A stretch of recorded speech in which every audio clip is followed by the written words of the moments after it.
এগুলো আমাদের শেষ লড়াই। আমার সতীর্থরা সবাই জানে ফেরার পথ নেই, সিদ্ধান্ত হয়ে গিয়েছে। আমি এমন বিদায়টি চেয়েছিলাম। আসসালামু আলাইকুম। মেসি আলভারেজের নৈপুণ্যে ফাইনালে আর্জেন্টিনা টানা চতুর্থ শিরোপার ধারপ্রান্তে আর মাত্র একটি ম্যাচ বাকি ডিফেন্ডিং চ্যাম্পিয়নদের। 2022 কাতার বিশ্বকাপ জিতেই মেসি ক্যারিয়ারে পূর্ণতা দিয়েছেন। এরপরে গুঞ্জন উঠে অবসরের, কিন্তু তিনি জানিয়েছেন যতদিন দলের উপর অবদান রাখতে পারবেন তিনি খেলা চালিয়ে যাবেন। কিন্তু তার আরেক সতীর্থ ডি মারিয়া ইতিমধ্যেই জানিয়ে দিয়েছিলেন এই কোপা আমেরিকায় তার শেষ কোপা আমেরিকা, এবং এরপরে তিনি আর্জেন্টিনার নীল সাদা জার্সি তুলে রাখবেন। তবে এমনটাই হলে আর মাত্র একটি ম্যাচ বাকি ডি মারিয়ার।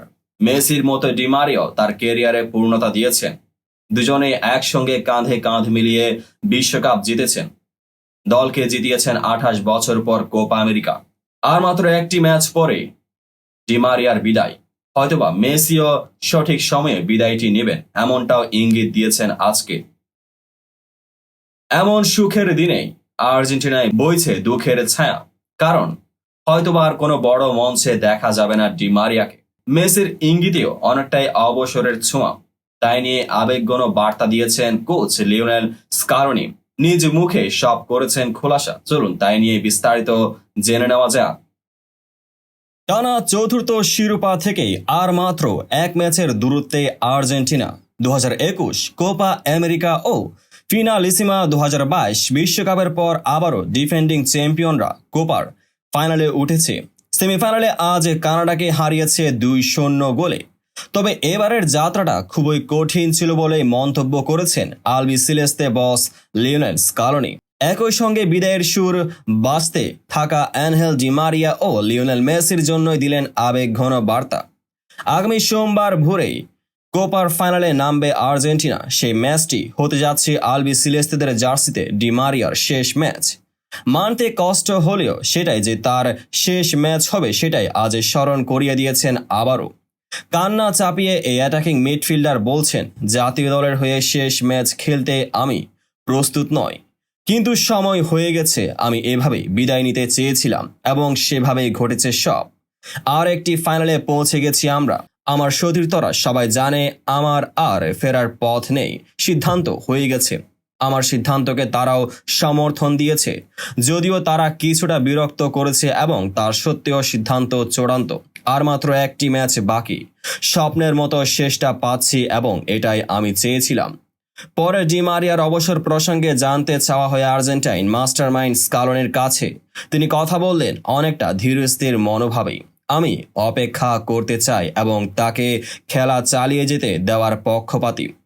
জাতীয় দলের জার্সিতে তাকে বিদায় জানাতে চায় না, অন্যথায় অশ্রু ঝরতে শুরু করবে। সে তার পরিবার ও ভক্তদের মাঝে এক বিষাদময় পরিস্থিতি তৈরি হবে। আমরা তাকে খেলতে দিতে চাই এবং আমরা চেষ্টা করে দেখব তাকে রাজি করানো যায় কিনা। সব কিছুর ঊর্ধ্বে চাই সে এই মুহূর্তটা উপভোগ করুক।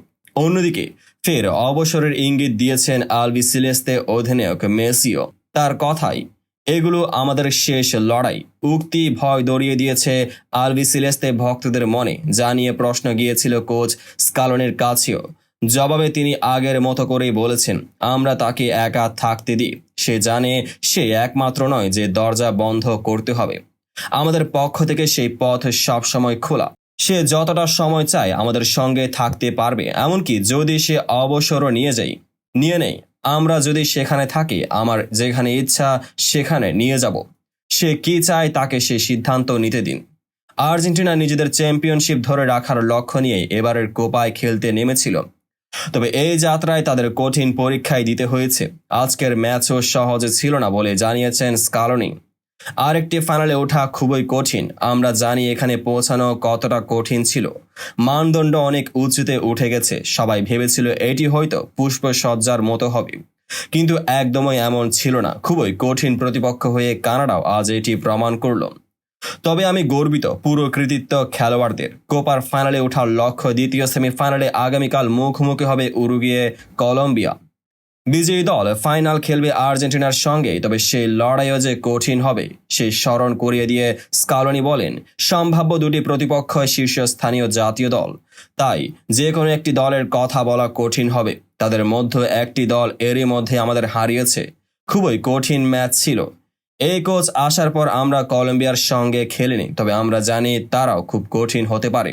তো বন্ধুরা, ভিডিওটি যারা সম্পূর্ণ দেখেছেন সবাইকেই অসংখ্য ধন্যবাদ। ভিডিও শেষে কমেন্ট সেকশনে আপনার মতামত জানাতে ভুলবেন না, আর চ্যানেলটিকে সাবস্ক্রাইব এবং পেজটিকে ফলো করে পাশেই থাকবেন যাতে পরবর্তী ভিডিওর সকল নোটিফিকেশন সরাসরি পেয়ে যান।